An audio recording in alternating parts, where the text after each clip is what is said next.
Baik, terima kasih Fakrul dan Nurhayatul. Assalamualaikum warahmatullahi wabarakatuh. Selamat pagi dan salam sejahtera ya. Alhamdulillah Auda, seperti biasa dari daerah Tutong kita akan berikan beberapa kegiatan yang akan diadakan dan juga satu bahan visual akan kita dimuatkan juga pagi ini. Salah satu aktiviti yang telah pun diadakan. Baik, pagi ini akan diadakan perjumpaan muhibah antara ahli-ahli Majlis Mesyuarat Negara dengan Kementerian Kesihatan ianya diadakan di bangunan tambahan Pusat Pengasingan Kebangsaan pada jam 8.45 pagi. Baik, ada beberapa lagi maklumat akan kita sampaikan. Kita ikuti dulu bahan visual yang kami sediakan pagi ini.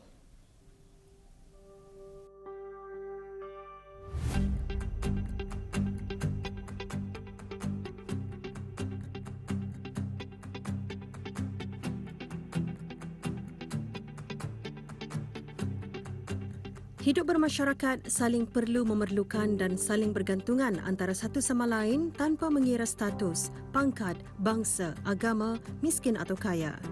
Kita harus menanamkan sifat saling bantu-membantu atau tolong-menolong kerana setiap orang di muka bumi ini tidak ada yang tidak berguna. Semuanya punya peranan dan tanggungjawab masing-masing.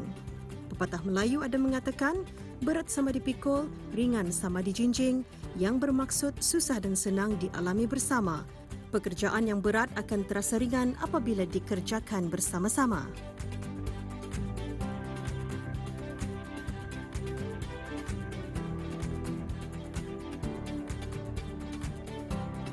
Persaudaraan Baden-Powell Guild Persekutuan Pengakap Negara Brunei Darussalam baru-baru ini mengadakan aktiviti kemasyarakatan membantu salah seorang penerima sebuah rumah kutipan zakat harta Majlis Ugama Islam Brunei di Jalan Keramut, Danau Tutong dengan memberi pertolongan pengangkutan barangan dari rumah lama ke tempat kediaman baru dan sumbangan barangan asasi.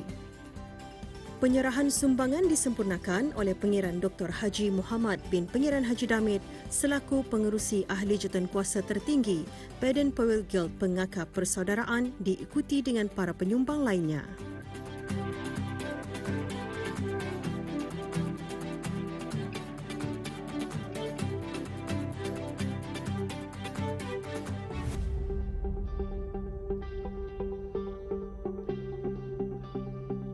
Sebenarnya BPG ini yang sebenarnya persaudaraan Baden-Powell Guild adalah merupakan satu pengakap di peringkat antarabangsa.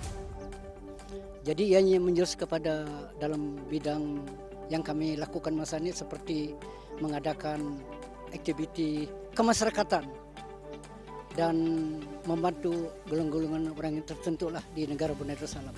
Jadi projek kami yang pertama ialah bergotong royong di kediaman salah seorang asnaf fakir miskin daripada Majlis Ugama Islam yang mana mulai berpindah di rumah beliau di kampung Keramut Terisai, Simpang 168 nombor 6 hasil kurnia daripada Majlis Ugama Islam Brunei, yaitu kepunyaan Awang Matali bin Tiong.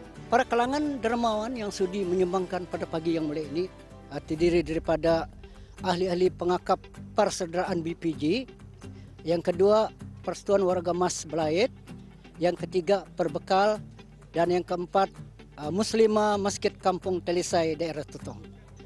Bentuk khidmat yang diberikan ialah berupa makanan aksasi sebagai satu kurnia daripada ahli-ahli yang sudi menghulurkan bantuan kepada Awang Matali bin Tiong sekeluarga. Saya ingin menyarankan kepada mana-mana badan-badan bukan kerajaan seperti NGO, persatuan, ada lagi badan-badan yang lain termasuk apa saja bentuk persatuan dengan Darussalam ini agar dapat berganding bahu dengan kerajaan Kebawdul yang Maha Mulia, sama-sama menangani apa yang kita nampak pada masa ini ya. Terutama sekali golongan orang yang berpendapatan rendah dan seumpamanya. Ya, jadi saya penuh percaya dengan adanya komitmen seperti ini dapatlah menyalurkan sedikit khidmat bakti kepada negara, bangsa dan juga agama.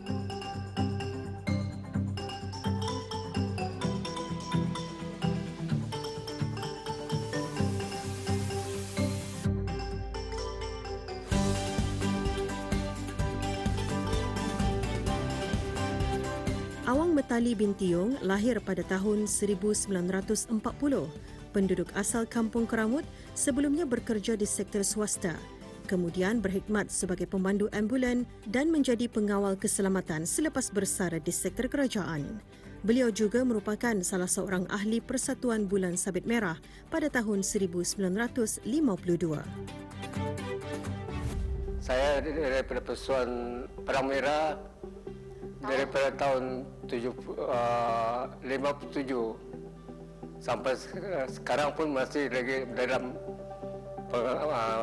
Persatuan Perang Merah. Saya Perang Merah adalah di kawasan Seria dan Belait.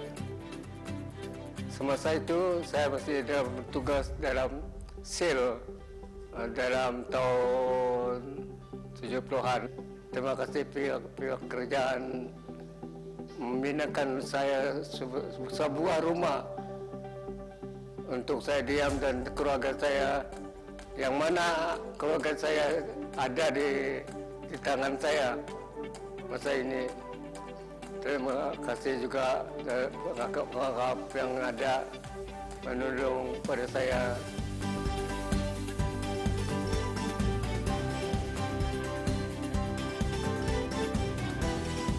Sudah menjadi suatu kewajipan bagi setiap manusia untuk saling tolong-menolong. Dengan mengamalkan hidup bermasyarakat dan tidak camah mata, kita akan dapat membina hubungan baik sesama manusia. Tolong-menolong juga dapat memupuk rasa kasih sayang antara jiran tetangga, antara kawan dan masyarakat.